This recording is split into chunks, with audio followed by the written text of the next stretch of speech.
Okay, so here we are.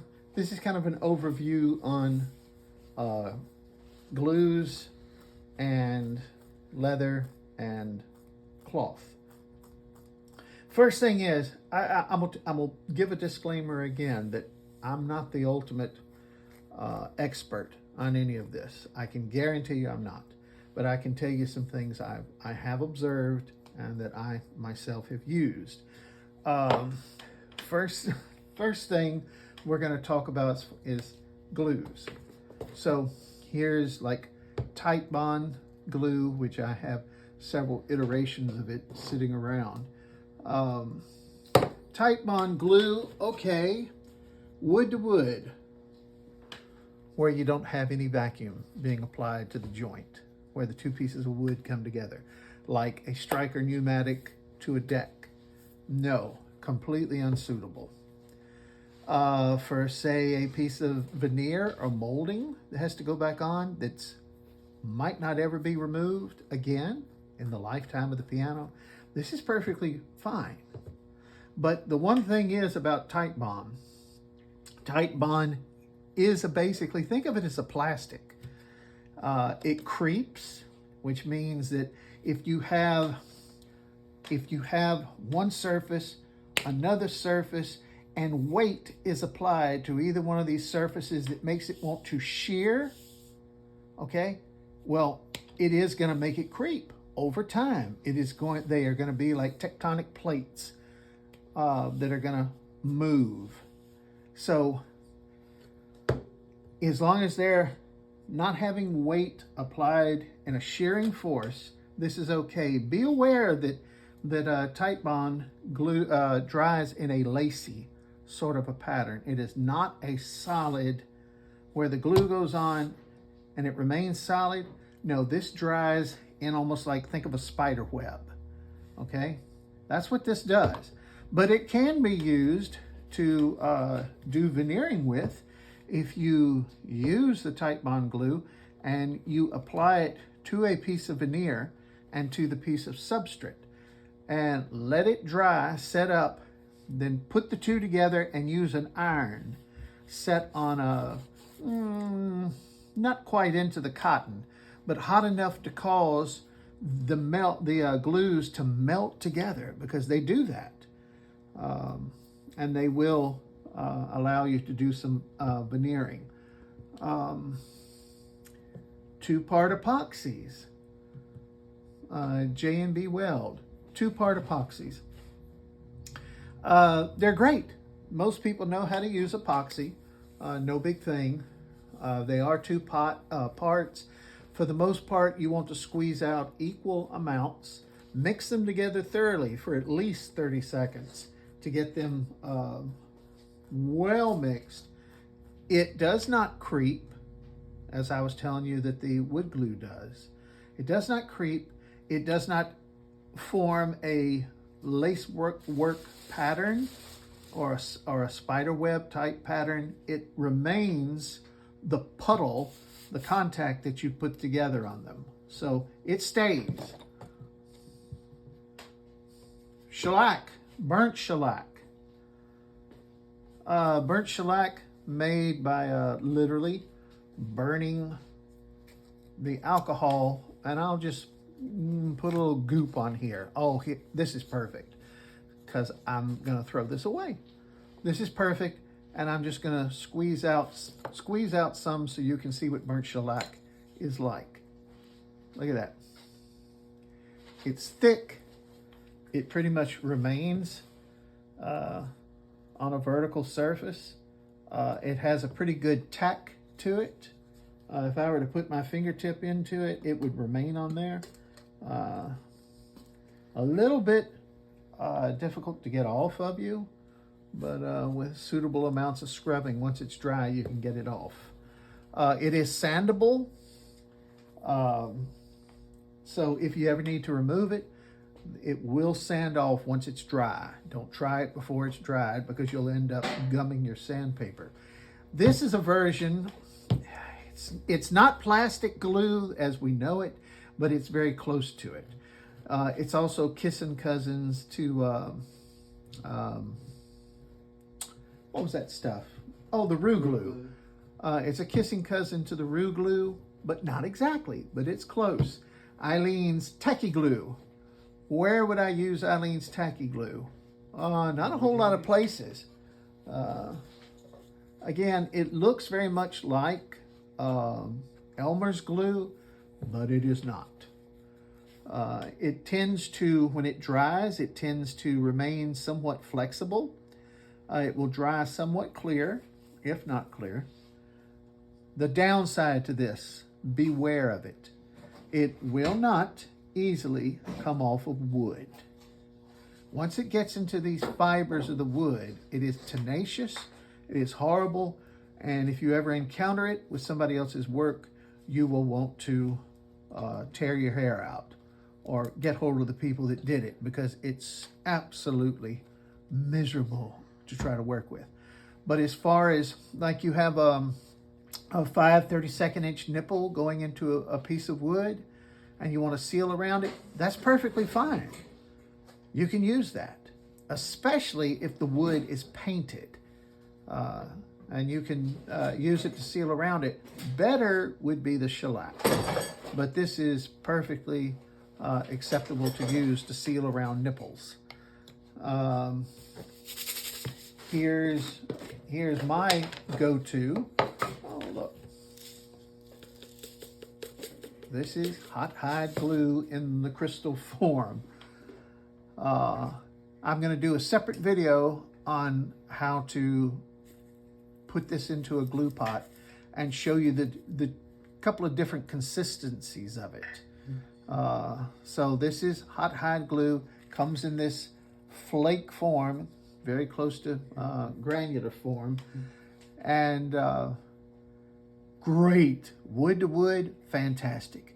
The felt to wood, the leather to wood, most applications in a player piano are just great. I mean, it is a superior type of wood glue. It does not like its bonding ability is pretty much strictly chemical, but it does not like glass. It does not like shellac. It does not like painted surfaces. It will not adhere to them. So that can be used to your advantage in a lot of ways. Super glue. Nah. Well, as far as wood to wood and everything, I usually don't use this, but for, as I showed you before, for applying it into screw holes and letting it dry, it is fantastic. And it will fortify those threads in the screw holes. All right, here's basically the glues that I'm going to use or encounter myself. Now let's talk a little bit about, pneumatic cloths. Here's a pneumatic cloth. Now this is old school pneumatic cloth. It's got rubber on this side.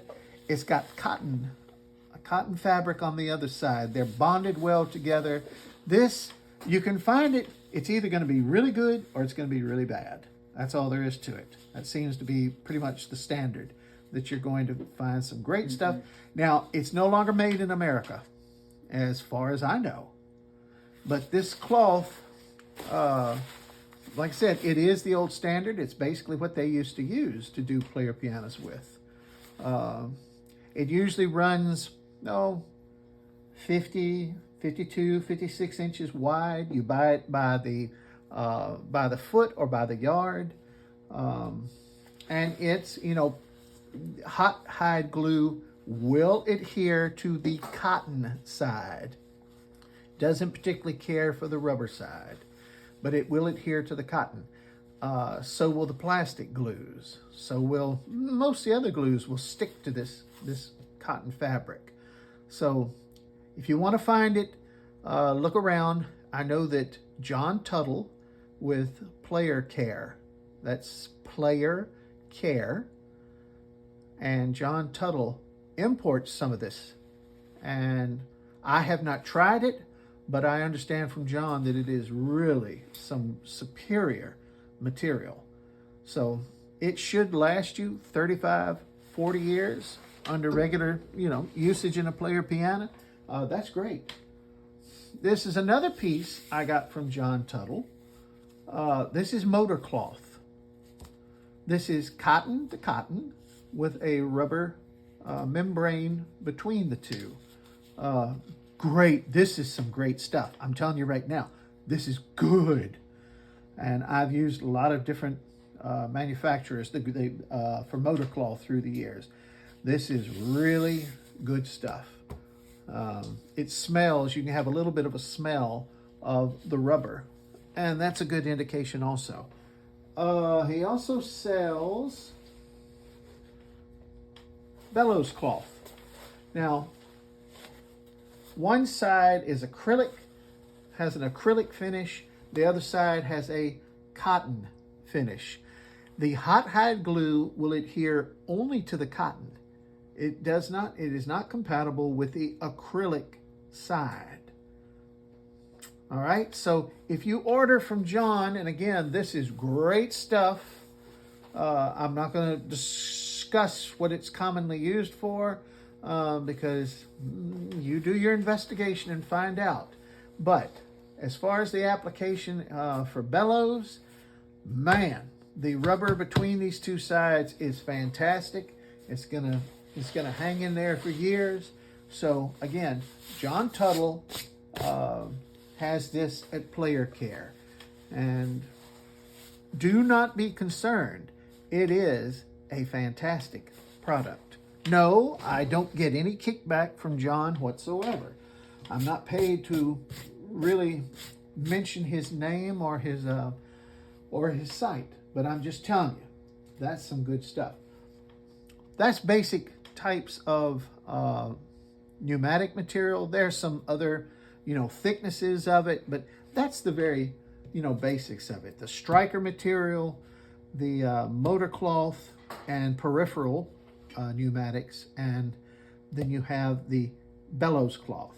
So now, yes, absolutely, I am aware of the modern types of cloth that are the what you would call, they used to be called things like Polylon and Bylon. Excuse me.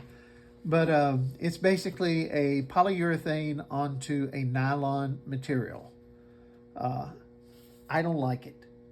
And the reason I don't like it is because I don't like using this plastic glue, this type of plastic glue or roux glue, and using it to attach the cloth to the striker pneumatics or anything else.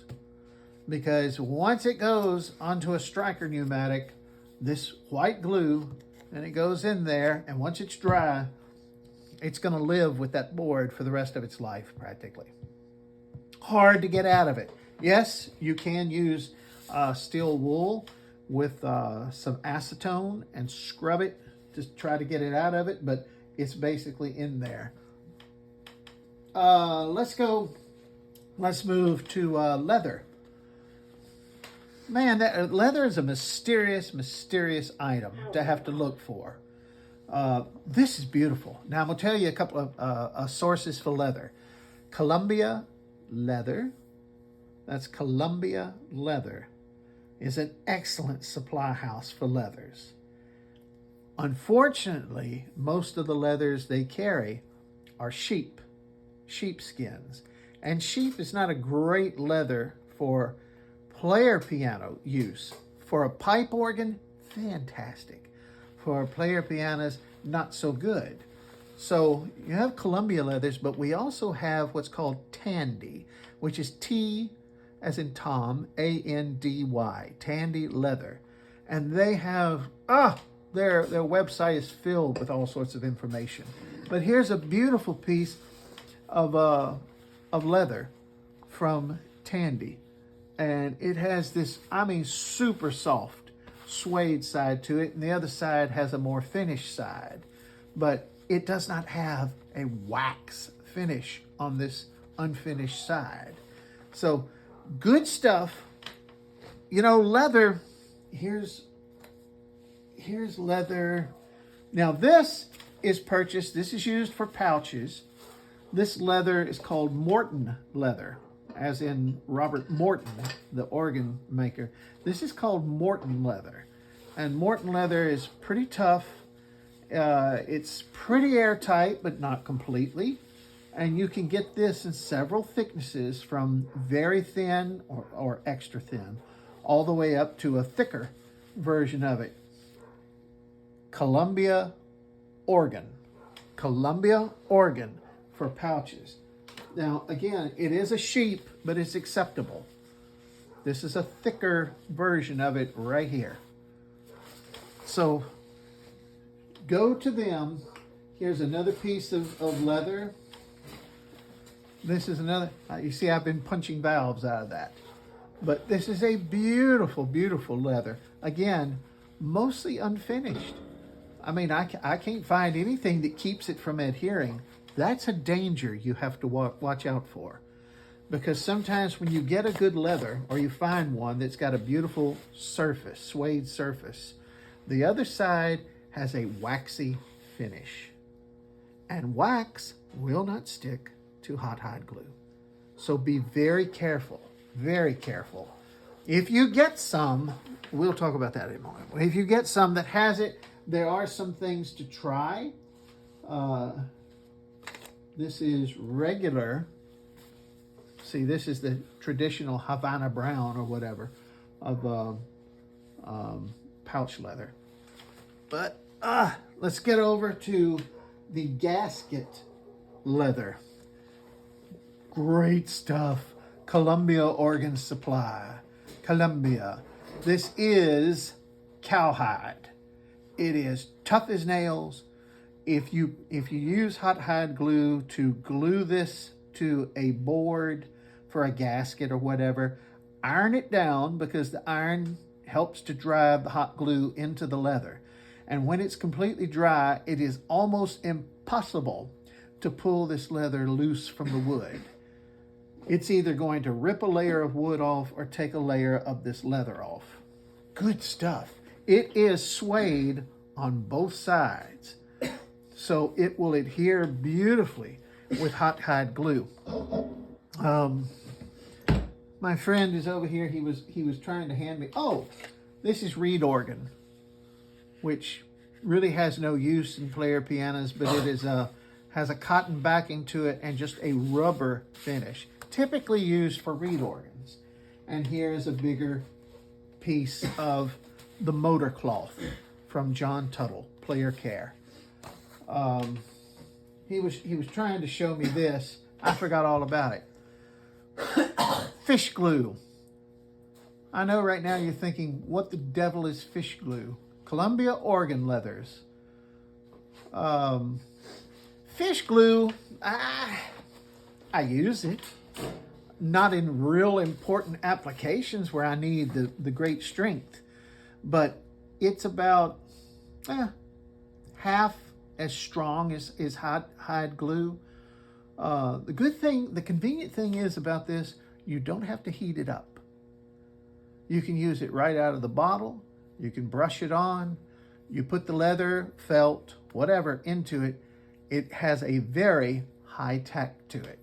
It grabs hold of the material very quickly and dries very quickly.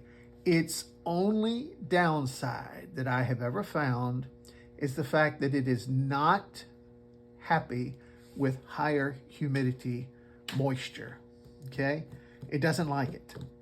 If the item were to get damp or borderline into wet, it will cause the like leather or bellows cloth, it will cause it to come loose.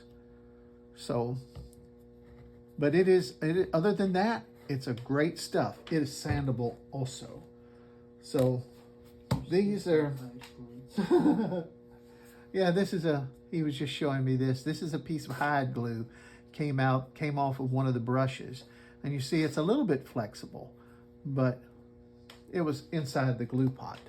Now, what happens if you get a piece of leather that has a shiny side to it? You can sand it. You can stake it out on a flat surface, with pins or whatever, and take an orbital sander after it, or a pad sander, and use that to remove some of the shiny side to it.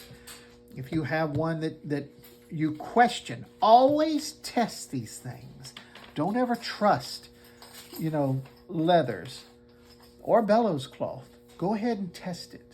And it takes no amount of time compared to the whole restoration process to test the supplies.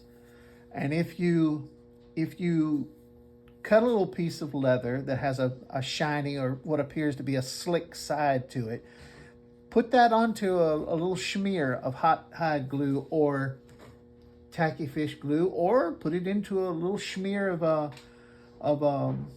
like the tacky glue or the Rue glue.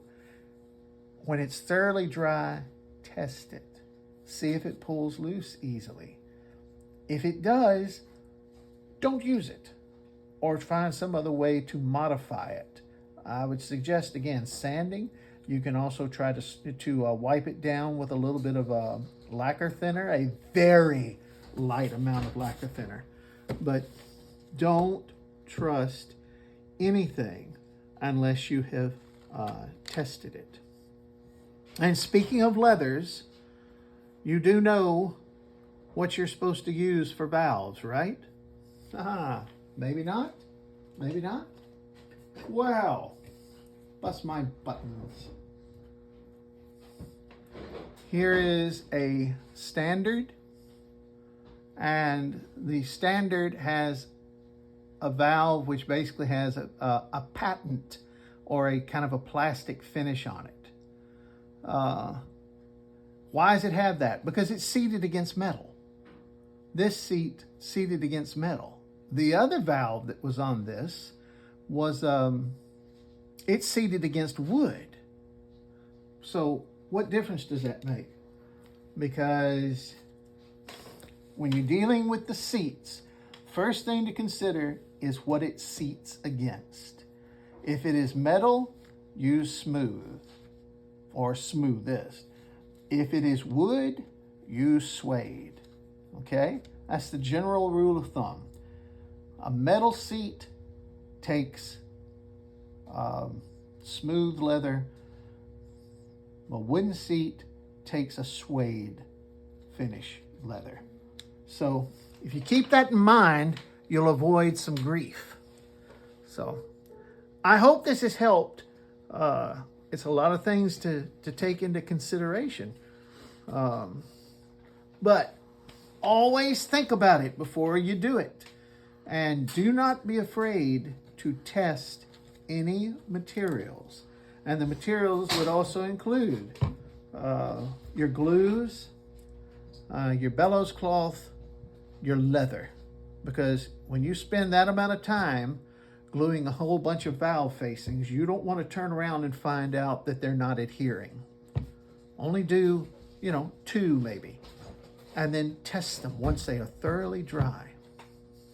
Okay, I know this one was long, but it was a lot of information to try to give to you. Again, I'm no expert. I can tell you I'm no expert. But I will gladly share with you what I have found out. And sometimes the hard way. So, hope y'all have a great day.